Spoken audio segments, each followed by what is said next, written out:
সেনাবাহিনী দেশের সরকারের জন্য, জনগণের জন্য, আপনাদের সকলের জন্য অক্লান্ত পরিশ্রম করে আমরা কাজ করে যাচ্ছি। আমরা কিন্তু এই দেশেরই সন্তান। সেনাবাহিনী কিন্তু বাইরের থেকে কেউ আসেনি। সো দেশের জন্য, দেশের মানুষের জন্য আমরা যেখানে কাজ করছি, সেই দেশের মানুষই যদি আমাদের বিরুদ্ধাচার করে, আমাদের বিরুদ্ধে সোশ্যাল মিডিয়াতে কিছু বলে থাকে, তাহলে এর বিরুদ্ধে সরকার এবং জনগণ তারাই যথাযথ ব্যবস্থা গ্রহণ করবে। এবং অলরেডি আপনারা দেখেছেন সোশ্যাল মিডিয়াতে সেনাবাহিনীর পক্ষে অনেকেই অনেক সুন্দর সুন্দর কথা বলছে। সো আপনারা বুঝতে পারেন যে আপামর জনসাধারণের জন্য আমরা কাজ করছি, জনসাধারণ আমাদের পাশে আছে। ডাকসু নির্বাচনের সাথে সেনাবাহিনীর কোনো সংশ্লিষ্টতা নেই।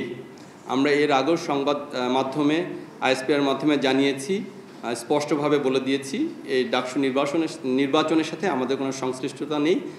তবুও কিছু কিছু স্বার্থান্বেষী মহল আপনারা দেখেছেন বিভিন্ন গণমাধ্যমে তারা আমাদেরকে ইনফ্যাক্ট কিছু প্রোপাগান্ডা করার চেষ্টা করছে, কিন্তু এই প্রোপাগান্ডা করে আসলে খুব একটা সুবিধা করতে পারবে না। আপনারা জানেন এই নির্বাচনে যারা অংশগ্রহণ করছে আমরা তাদের সকলের মঙ্গল কামনা করি এবং এই নির্বাচনের মাধ্যমে একটি সুস্থ পরিবেশে গণতন্ত্রের চর্চা হবে, এটাই আমরা চাই।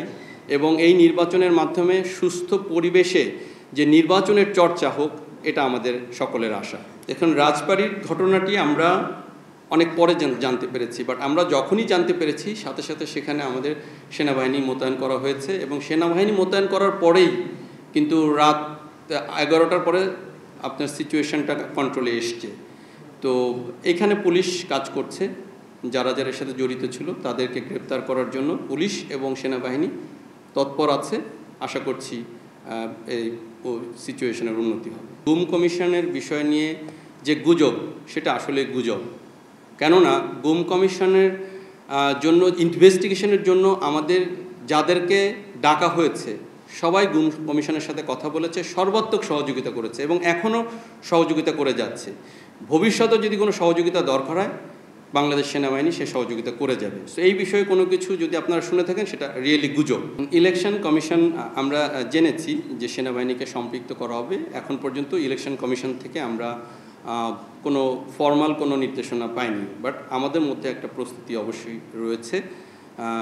সামনের ইলেকশনে আমরা সেই প্রস্তুতি অনুযায়ী গ্রহণ করব। আমাদেরকে ইলেকশন কমিশন থেকে যে দায়িত্ব দেওয়া হবে সেই দায়িত্ব অনুযায়ী আমরা আমাদের দায়িত্ব পালন করব এবং সর্বোচ্চ পেশাদারিত্বের সাথেই সেনাবাহিনী তাদের সেই দায়িত্ব পালন করবে। কিছু কিছু ক্ষেত্রে এরকম হয়েছে যে একটা জায়গায় ঘটনা ঘটেছে, কেউ জানে না, ইভেন আইন শৃঙ্খলা পুলিশও জানে না। আর্মি জেনেছে, আর্মি জানার পরে আর্মি গিয়েছে, বাট আর্মি যেতে যেতে যে যদি আমাদের একটা প্রসেস আছে, যেমন হেডকোয়ার্টারের সাথে সমন্বয় করে যেতে যেতে কিছুটা, কারণ দেখা গেলো নিকটস্থ ক্যাম্পও ওই ঘটনা থেকে অনেক দূরে, 10-20 কিলোমিটার। যেতে যেতে হয়তো আইন শৃঙ্খলা অবনতি হয়।